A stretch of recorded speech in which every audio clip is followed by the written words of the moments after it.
Folks, sometimes you get a guest whose journey represents college football and leadership. What it's all about today is one of those days. Ed is not just a former teammate.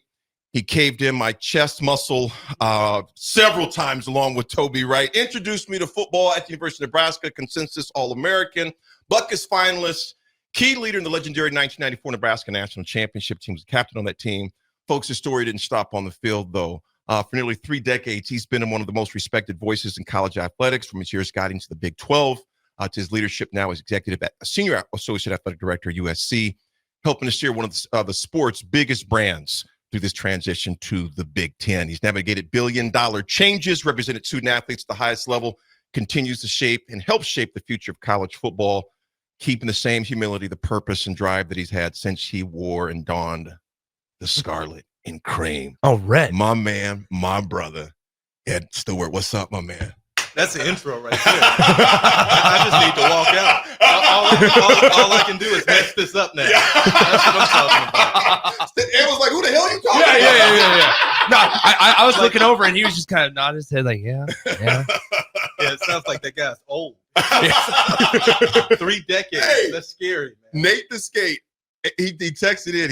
He might even call later. Nate texted in. He goes, I got to read this because I got to represent. Because, Nate the Skate, he's legendary like yourself, man. He says right here, Nate, he goes, that is my guy, Ed Stu. Tell Stu that Nate the Skate, folks, that's Nate Turner, from Nebraska Husker, said, what's up? We are MC Mount Carmel High School Day on your show. Yes, sir. Wow. Southside. Nate was a big reason why I ended up, being interested in Nebraska. Seeing a guy like him, come from my neighborhood, played at my high school, and had an opportunity to come to a place like Nebraska just really, set the stage to let you know that dreams can come true. So you got to see it to be able to believe it. And Nate was one of those pioneers for me, as a young person, seeing him in high school and then seeing him and kind of following his footsteps out to Lincoln. Stu, before Nick dives into him, move that closer to you a little bit. Oh, yeah. There we go. Tell us real quick about let's go back to 1994 and before 1994. In fact, I talked to McCathorn Clayton a couple of days ago too, man. Mac 10, talk with him. But you're thinking about your recruiting trip here. What are the places did you think about going? And you also have to share the story with Coach McBride when he moved you from safety to the linebacker. So tell us the recruiting in a nutshell in the conversation with Coach McBride. So really my recruitment, it came down to 2 schools. It came down to Michigan or Nebraska. And most people in the area, assumed Chicago guy is going to end up going to Michigan. And, I probably would have gone to Michigan, but that was the year that Bo Schembechler retired. And, Tom Osborne is just the figure, right? And I'll never forget Tom sitting in my living room and having a conversation with my family and I. And my mom never told me where she wanted me to go to school. But it was the look in her eyes and the connection that she had with Tom that I knew without her saying it, that she was like, you need to go be associated with that man. And it proved to be, a tremendous decision, a tremendous experience. Charlie McBride was crazy. Charlie was my primary recruiter, and I'll never forget when we first got to campus. The freshmen, we all would come in, and we had our 3 days of practice before the vets came. And so, you're doing your thing. It's just freshmen out there. You're feeling good about yourself, man. And then the vets come in. And I think I got ran over twice. I got ran over in the morning practice, and same player ran me over again in the second practice. Kenny Clark? No, it wasn't Kenny. It was why am I having a blank on the name? It'll come to me. But ran over. But I got introduced. I got run over. So you talk about getting introduced. Yeah. I got introduced to Nebraska football as a safety, running in, field the hole, and Charlie sprinted. He didn't walk. He sprinted over to me. A young Charlie. A young spry Charlie. and we had a conversation. He walked with me back to the huddle, about 20 yards back to the huddle, and we had a very interesting conversation. It wasn't really a conversation. Charlie was talking and spitting, was chewing tobacco, and I was listening. and I don't think I ever got ran over again after that conversation. So Charlie was awesome. And you made the move to linebacker. That was one of the biggest changes for you and for our team. And I remember the '94 championship. You're playing with a bum ham. I believe it was your hamstring. Yeah. What was the motivation for you to continue playing? One of our texters says, unknown texter 7449, man, we could use another Ed Stewart wearing the red for sure. You played with that hamstring. It was severe hamstring too. Yeah. What pushed you through that? Wow. Well, it's the brotherhood, right? I mean, you're not going to leave that field if you can possibly give it anything and not hurt the team. You were going to do it, right? And we were so close the year before, right? You know, I probably think more about the '93 team and the loss and the way we lost, and being a defensive guy, feeling like we lost it, right? Because we had the lead with like a minute and 24 seconds to go. And we let them get down the field. They got helped with a couple of penalties, and we won't go revisionist history. Oh, bro, and William Floyd's fumble or not fumble. It was a fumble. Yeah. I told the late Coach Bobby Bowden that. He goes, I don't know what you're talking about. Yeah, I'm like, I'm sure you don't. Well, I told William himself. We were on a deal like this similarly a few years ago. The Orange Bowl did. But it was just about, completing what you started. Football was a game I loved. As a young person growing up, and so to be on that stage in that moment, you wanted to be a part of it. You wanted to be out there with your guys. And so it's funny you talk about changing positions. Most people, I don't know if most people know the story, but I did not want to do that. No, I was not very fond. Shared with them that real fast of that idea, and you're jumping into a conversation. I'm doing a TED style talk here later in November in San Antonio for a group of general counsel. And a big part of that is that change, is tackling change. That experience in 1991 really prepared me to take on and meet some significant changes and challenges since that time. But I literally went kicking and screaming. And a lot of people may not know, but I actually called myself quitting. I didn't show up for practice for a couple of days. I was like, I'm out, man. I'm a safety. I'm not playing. I was 193 pounds. And so what's crazy is, what drew you back? Well, one, when I made that phone call home to my mom, like, yo, excuse me, Gladys Stewart was not playing. It was real simple. She was, had empathy, and she said, "Oh, baby, I understand. I hear that." She said, "But yeah, well, I guess you can quit if that's what you want to do. But what are you going to do? Because you're not coming back here." And I was like, "Damn. Oh, okay. I guess I need to go back over here to Memorial Stadium." And and that was a humbling experience because it's one thing to go away for a couple of days, but to come back in, kind of hat in hand and face the coaches, that was the easy part. But the more difficult thing is when I had to stand up in that linebacker room and basically ask the guys, hey, I want to be back. I want to be a part of this thing. And so when I think about, when you navigate change, the importance of having people that are encouraging, having people that are willing to give grace, right? Because I was giving grace in that moment, and I was welcomed back and embraced, and it was still hard. Shit, I was only 195 pounds. So I gained a whopping 2 pounds over the course of that summer. But the transition initially I thought was easy, right? It was a week before the spring game. We were in helmets and shorts, and then the spring game, you got 50,000 people. It's fun. You don't know what you're doing. As a defensive guy, see ball, get ball. And that was easy. Went out and made a bunch of tackles. Then we came back for fall camp, and they start having us do linebacker stuff in pads. And that's when I tapped out. I was like, whoa, wait a minute, man. I'm not built for this. But to endure that, to work through that, to have the opportunity to contribute, because I went from being like a third string safety who would, maybe get on the field for special teams, to being able to have a legitimate role on the defense. And, I think it was that Orange Bowl in 90, I guess it would have been 92, the 91 season. like the second play of the game, we went dime, and that was it. And the dime package switched to a 4-3 and never left the field. So Once again, we're joined in studio. Ed Stewart, former Husker, now associate athletic director for USC. You to stay on the theme of change. College athletics has changed a lot since you've been in school, obviously. But I mean, as you were telling that story and you talked about quitting for a couple of days, it was a phone call home. But now you can jump in the portal. You don't have time to give it a couple of days to think about it. Just kind of from your perspective, day-to-day operations, maybe not directly involved, but still connected with it and with the program. Just where's your mind at in the way of the current state of college athletics? It's been a sea change, and it's interesting because when I was at the University of Missouri, and this is probably 15, 20 years ago, our AD at the time talked about this whole super conference concept. And I remember people looking at him thinking, what are you talking about? But it's been crazy over my career. I've seen the evolution.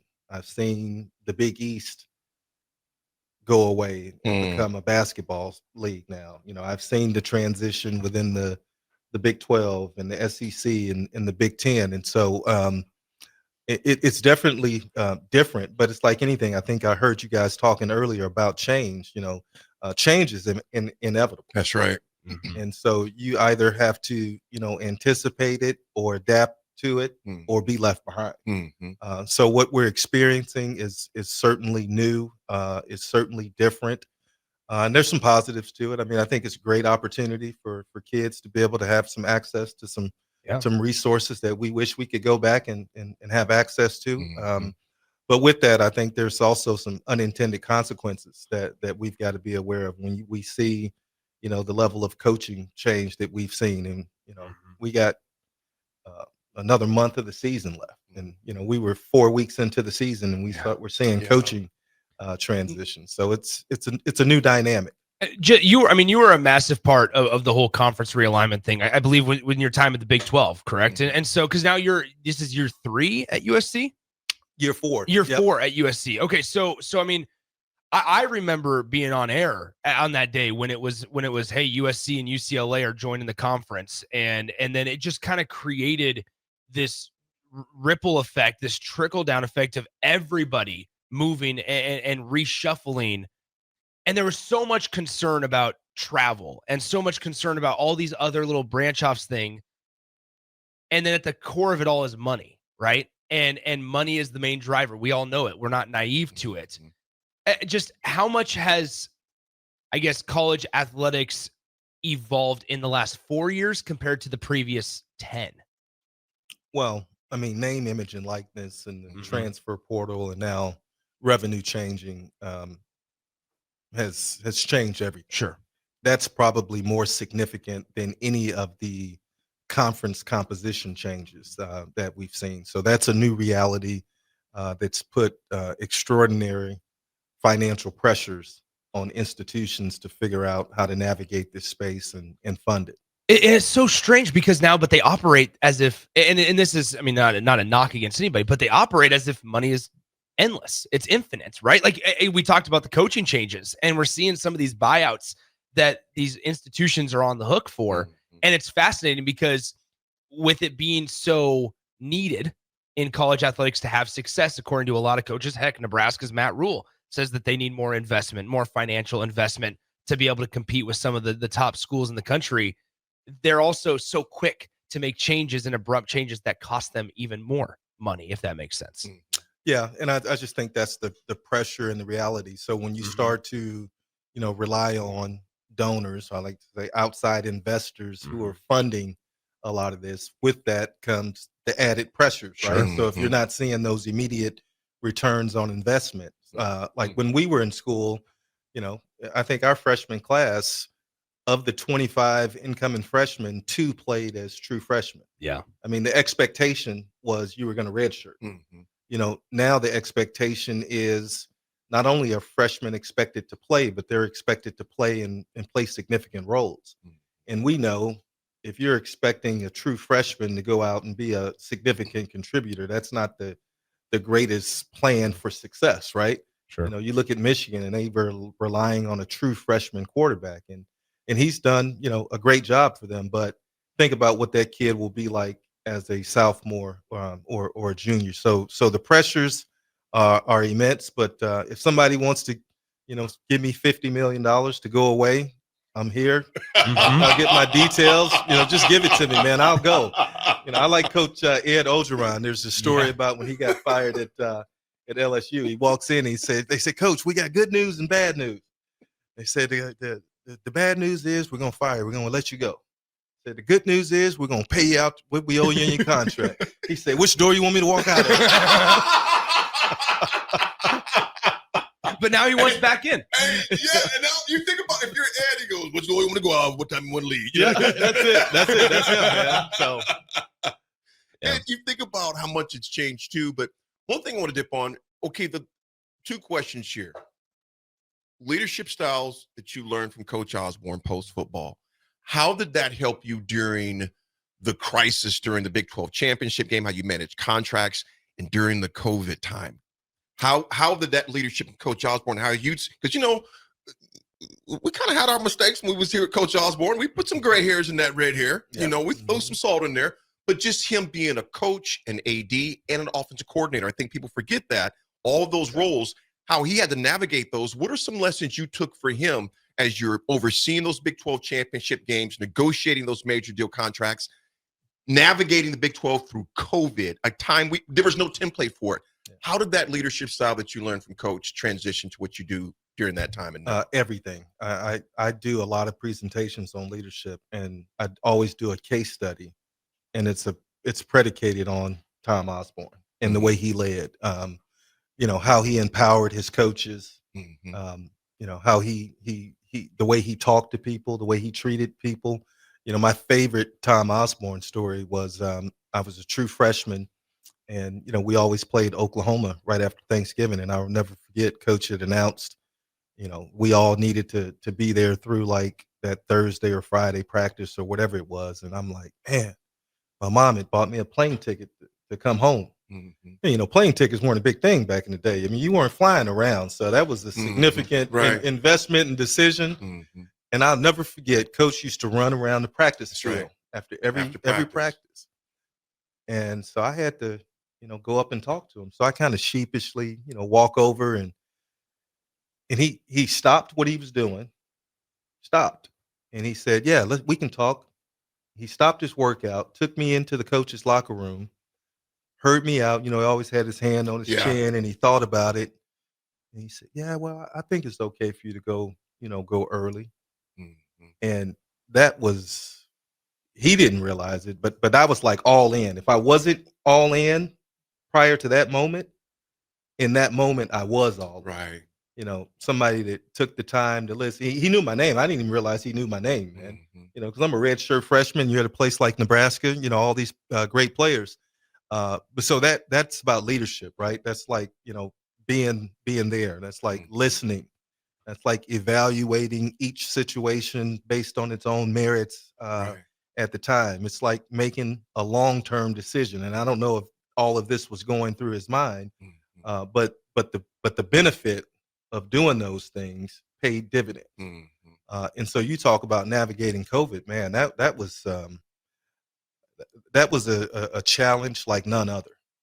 Professionally, that is probably one of the more significant challenges that I've had to navigate, to work through.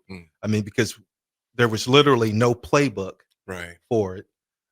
You knew the stakes were incredible because we all recognized if we did not play football in 2020, how devastating that would have been to college athletic programs across the country.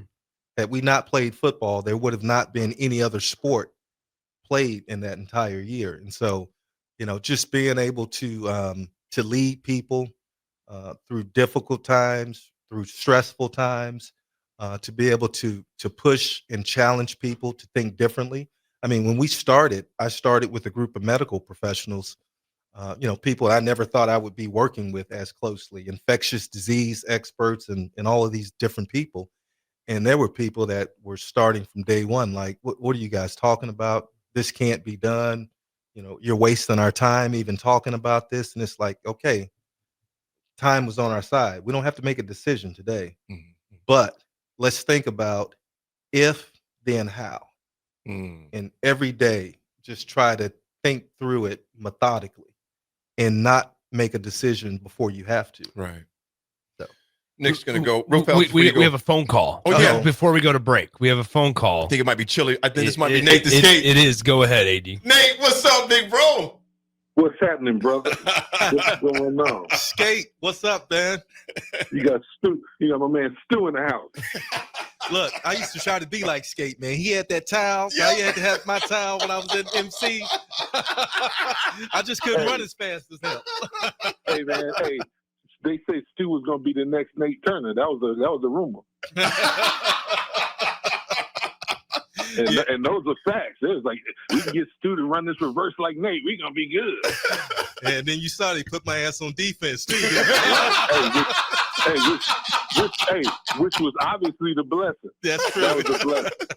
Hey, Nate, tell us, when you were here, obviously, Nate Turner, folks, former Nebraska wingback, number 22, went on to play for the Buffalo Bills for a number of years. Nate, having Stu come in, how big was it for you to get him to come to Nebraska after you made the initial move and decided to come here? How did you convince Stu to choose Nebraska? Obviously, Stu mentioned Mama Stewart as well, but what role did you play as a big brother, former high school buddy as well? What are some of the things you told him to get him to commit here rather than Michigan? You know what? Stu, the way they recruited, it was Charlie McBride, man. I really wasn't even involved in it. He just knew that I was doing well there. And I was, and Coach Osborne had my back. Coach McBride, who recruited Chicago, had my back. And that it was a beautiful situation. You know what I mean? And the reality of it, what people don't really realize, like I played on those teams in Nebraska in the Big 8 where those linebackers were 6'3", 250, downhill, hit you in the mouth linebackers. And then we couldn't compete with Miami. Mm-hmm. Coach McBride, and that was my senior year, we couldn't compete, man. Coach McBride moved Stu to linebacker. It changed Nebraska football history. Yeah, it did. It changed Nebraska football history. And those are just facts. Mm-hmm. Mm-hmm. You think about, Skate, when you were there, I remember the last time you guys played against Miami, we'd have those backers, good linebackers, right. But no, just different. Yeah, just different. Just different. You had a guy coming out the backfield. They couldn't cover backs out the backfield. That wasn't their thing. Mm-hmm. But when Chili Mack started recruiting big safeties and moving the linebacker, and he can continue to do that, it was over with. All the way to Farley and all those guys. I'm telling you, man, when guys can run, you can play, you can compete. Stu, you look about and what Skate is talking about. You look at the precedent that you set, being that hybrid guy, really the first hybrid guy when we made the change to fully commit into the 4-3. Because like Big Bro Skate said, we'd get against the Miami teams, and then you'd have a flanker or a guy out the backfield that was running a 4-3 or 4-4, and it's not a matchup with a guy that runs a 4-6 or 4-7. Right. And when those changes started to come, you look at yourself, you look at the Farleys, you look at the Tony Velans that navigate in the area, the Mike Menners, I can go on and on, the Troy Dumases, all of those guys. You were the one, as Big Bro said, that you made that move, and it really started. And sometimes when it talks about a process, and Coach Osborne shared the story, how he visited with the late Bobby Bowden about different intricacies of the 4-3. Because you remember, even though Derek Brooks weighed a little bit more than you did, he was still a hybrid during that time. And they had they had that speed. Those guys you played against, Nate, in Miami. And the thing about Nate he was such an oxymoron, because Nate, would you play at what, 225, 230 at wingback? I played at 225, 230, sometimes 240. Look, I was going up, man. I wasn't going out you, Skate, but hey, Nate, when I said 225, Stu to me, he's like, nah, bro. Hey, but he could still fly. That was the thing. That's why I used to tell Coach Brown, I'm 223. I got on the scale, I was 239. But the big difference was is that when we get to run them 40s, I would crack off a number, and boys was like, yeah, well, we're not really gonna try to change him. We're just gonna let him do what he do. Must be nice. You know, the greatest thing, though, about that transition to the 4-3, I always tell people what it allowed us to do is, as a defensive unit, we didn't care what formation or what personnel the offense came out in. We didn't have to go nickel or dime. I mean, our 11 was our 11. Right. And I'm walking out on the number 2 or number 3 receiver, and let's go. And running with him. Right. We didn't have Right. to, you know, try to change and match up like you see all these wholesale changes. Mhm. Our 11 was our 11. See, that Well, right there. it was essentially. So I was born in 01, so I didn't get to see this firsthand. Like positionless football, essentially, but productive, obviously. In a lot of ways. So basically, we took, you know, bigger safeties, and they became outside linebackers. We took, you know, Trev Alberts, who was an outside linebacker. Dante, you know, they're hand on the ground. Now you're not an outside linebacker. You're a rush in.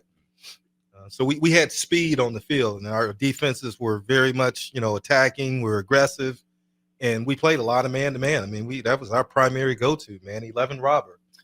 You look at, we got to go to a break, but what you just mentioned there, it's like basketball. Here's our 5. It didn't matter if they were 6'7", 6'9", 6'8". We're going to cover anybody. And those were the days Nebraska simply said, we're going to line up our 11. We don't care what formation we're going to come out of. Yeah. We're going to match you on it. Okay, so Ed and Nate, AD and I were talking about this a couple of days ago. Does that mentality come from the locker room and the players, or do they take that of their coach? Because the way you guys talk about Coach McBride is special. Like I can pick up on that, and through a lot of the former Huskers that we get to talk to, it's a very similar sentiment. So do you get that mentality that you guys had from your teammates first, or is it the coaches? You know what? I think that when you start getting guys from the inner city and get them out there in the middle of Lincoln, you kind of build a bond, and then that bond grows to the guys that aren't from the inner city. Right. So it's a toughness. It's a toughness that comes from hitting each other in the face and then loving on each other and when you're eating lunch and dinner. You know what I mean? Yeah. And it's you know, and they say, you know, with coaching, the kids end up being a mirror of the coach. So you got somebody like Coach Osborne, who never gets rattled, always calm. Always calm. Almost put you to sleep before the game. He's always calm. And then you got Chili Mack, who is borderline crazy. So Nate, why did that work? Like, why did that work? Because a lot of staffs have the same mindset. So why did it work with Coach McBride the way he was and Coach Osborne the way he was? Because it was the perfect freaking storm, man. It was the perfect storm for a dynasty. You know what I mean? And we knew it was coming. It was coming. And I don't know, man, just Coach McBride, being a Chicago guy, and he's from Chicago, and Stu knows that sometimes, like, if you messing up a little bit, he gets you in the office and take his teeth out and get to hollering at you. See? What I told you. You thought I was lying, did you? You know, also on some daddy stuff. You know what I mean? Like your father. Yep. Like he's your daddy, man. You know what I mean?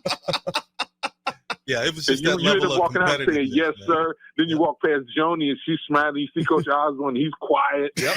It's the perfect storm. Yep.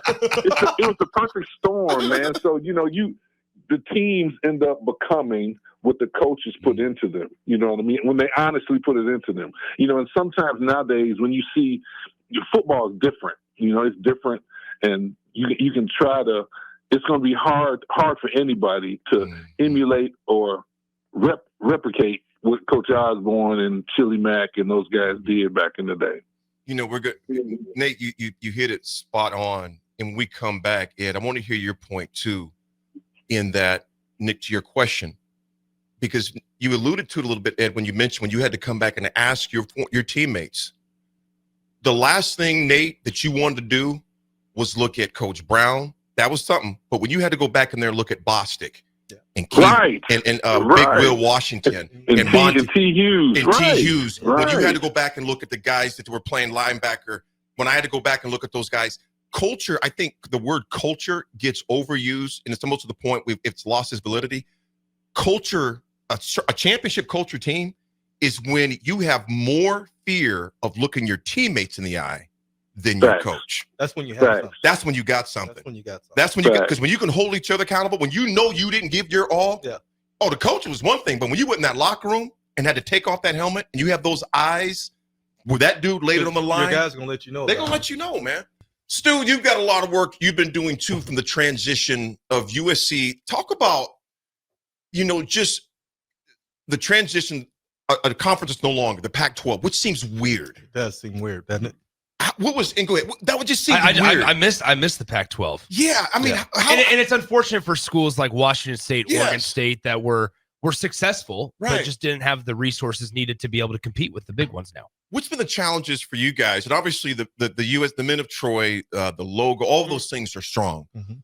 What have been some of the things that the challenges for you guys transitioning from the Pac-12 to the Big Ten? I mean, not even challenges, just things that are different. Yeah, I think it's just more things that are different. What a lot of people fail to realize is they assume of our 23 sports that everybody competes in the Big Ten.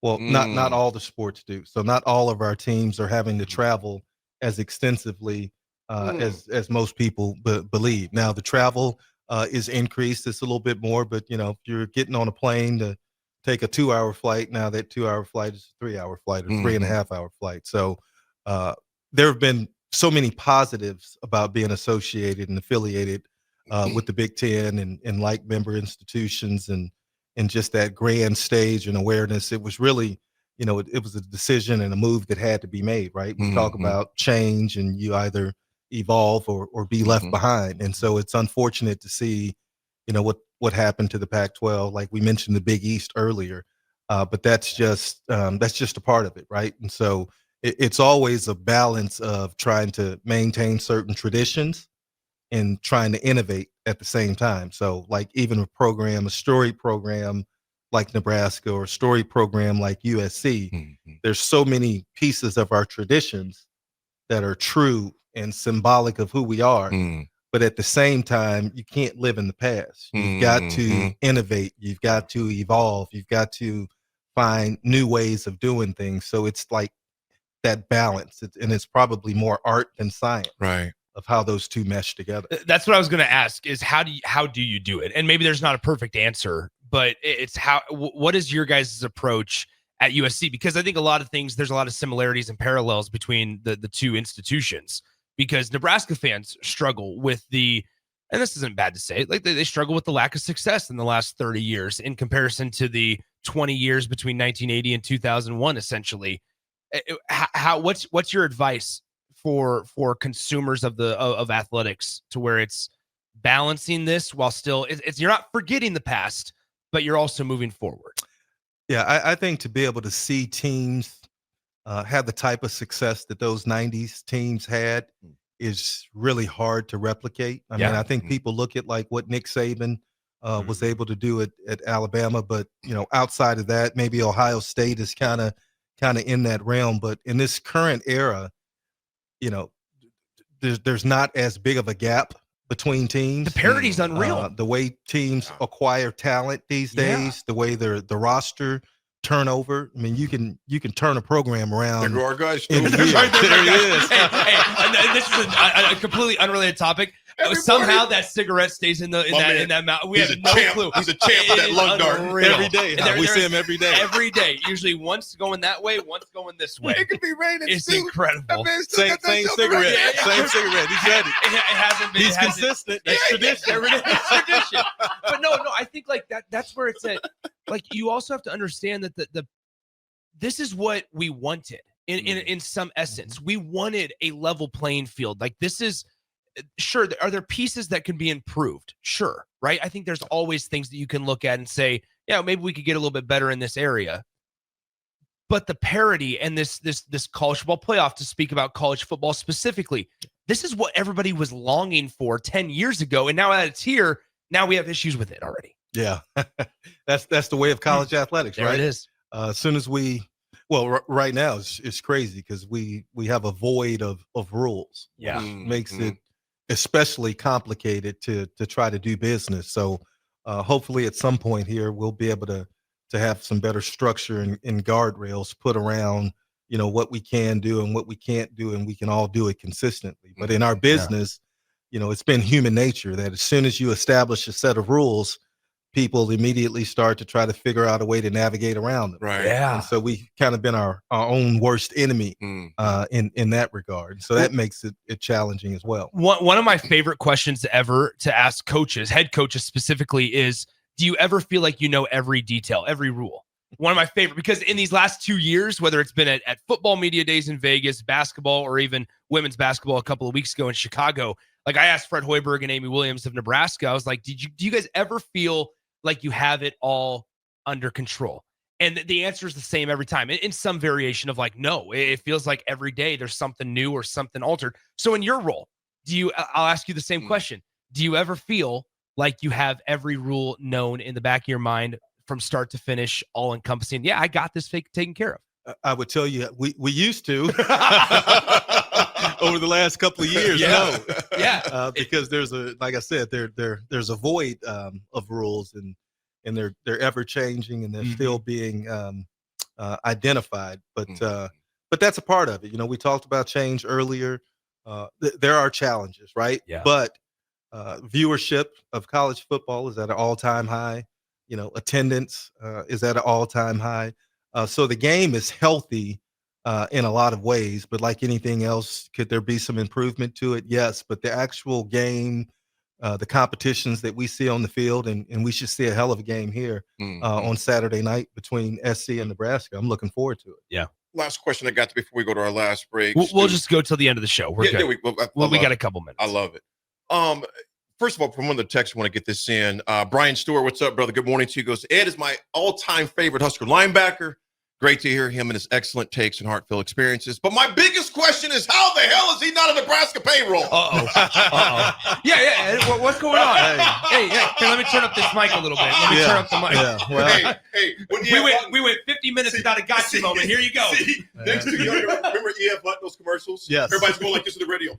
Hey, you got to talk to the Nebraska leadership about that. Talk to the Nebraska leadership about that. Of course, I didn't mention that with Brian, but we would love to see that. But the thing about it, Ed, you have been so successful in the way you've navigated post-football from the years in the pros, NFL, Europe, and then saying, I'm getting in. So 2 questions. The first one, real quick. What made you want to go into administration? And what was your first job?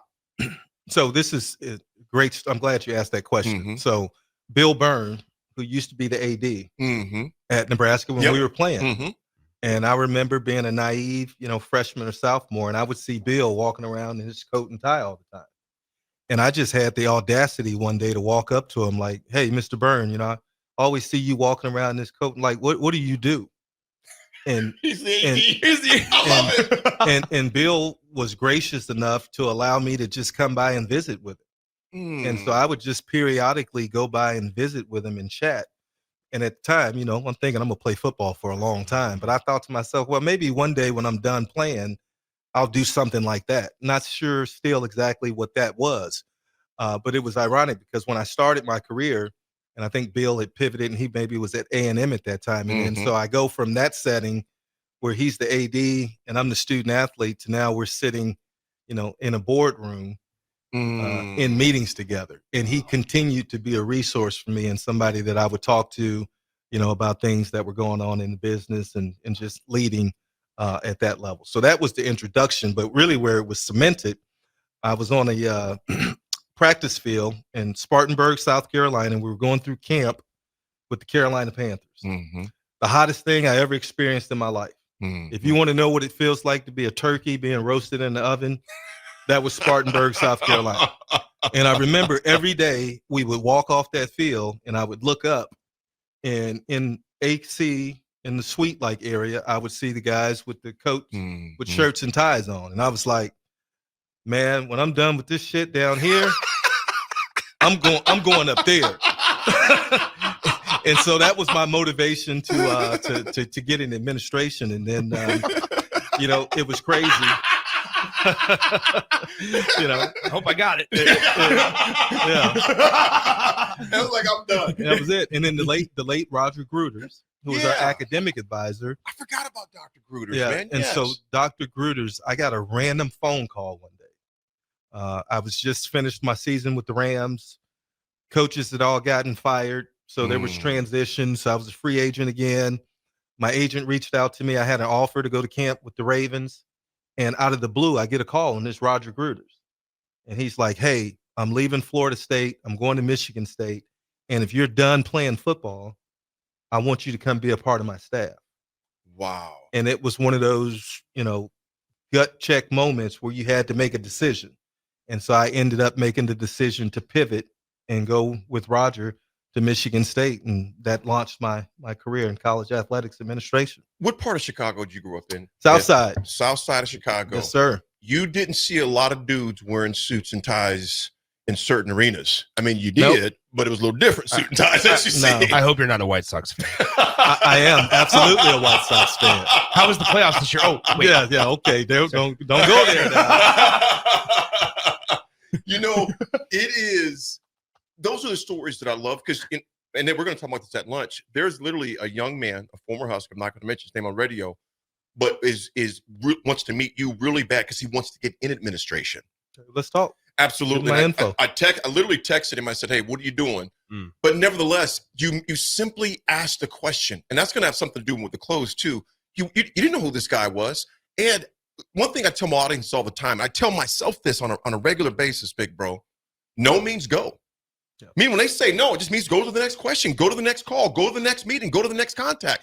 Because people are so afraid of the word no, but because of your curiosity, you kept that. Here you are today, one of the most prestigious brands in all of sports. But it started with you as a redshirt freshman, asking the athletic director, not knowing what you didn't know. It was like, no means go. And here we are today. Now, I'm going to call Nick out a little bit on this one. And he's going to be maybe upset, but he probably won't be. Not at all. Nick has been gifted. I mean, with all sincerity. He has a gift. He's 24 years old. Oh, wow. He has a gift. And I see Nick national. That's just me. Mm-hmm. And I know Nick may not admit it, but I know he has to see that for himself. I'm not saying he doesn't. But when you recognize talent, how old did you think he was when you met him? A lot older than 24. Exactly. There's a level of maturity, man. Exactly. Yeah. So when I first started, I mean this all due seriousness, when I first started this 3 years ago, I'm 51 years old. He's younger than some of my kids. Mm-hmm. So, but I was like, there's no way. I knew he was young just because he was young, but I was like, you wouldn't have known that when I first met him. Sometimes what you have to do is be willing to simply say, how do you do that? Pick up the phone. Because all they can say is yes or no. Right. They're not going to say no and shoot you. Yeah. And that's why I love where you're at right now. And the story is so powerful and encouraging to me. And hopefully it is to the listeners as well, because Ed was also an academic All-American. So he wasn't just one of those guys just playing ball. You always were curious about a plan, which leads me to the next question before we get out of here. Do you see collegiate football, college football, and just collegiate sports in general, particular football though, do you see it going even more towards a pro-style brand and a pro-style way of doing business? Yeah, so, it's becoming very transactional. Mm-hmm. It was funny. Well, maybe not funny, but it was interesting. I was a part of a group that went out to DC. It was called A5 Day at the Hill. And athletic administrators and commissioners, we were all up on Capitol Hill talking to our elected officials and, trying to communicate the challenges of college athletics and the things that we needed. And I was talking to a coach.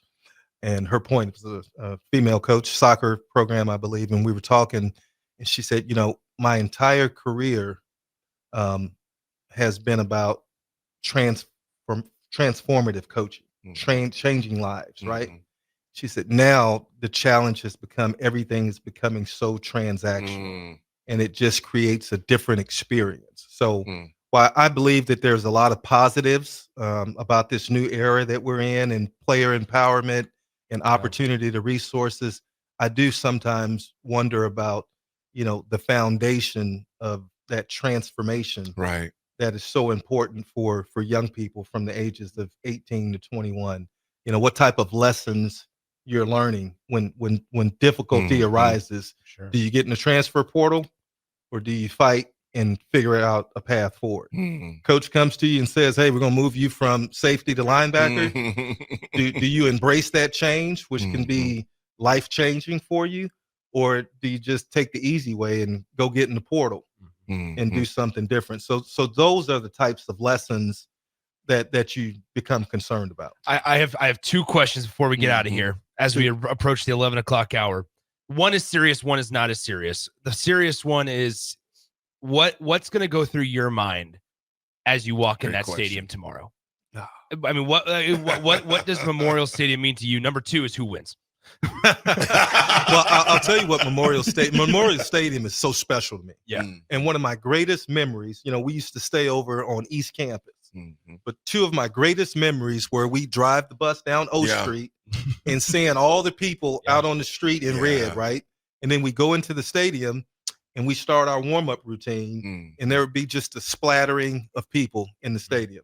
And then you go back in that one last time, and when you come back out, and that was literally the sea of red. And that just gets you fired up. Yeah, they'll be in black tomorrow. It won't be sea of red tomorrow. They'll be in black tomorrow. If you haven't heard, Ed, people are up in arms about it. Uh-oh. I'm not touching that. I got nothing to do with that. I didn't make that decision, so don't come after me about that. Did you just do the fight on? No, I didn't. I was waving to somebody outside.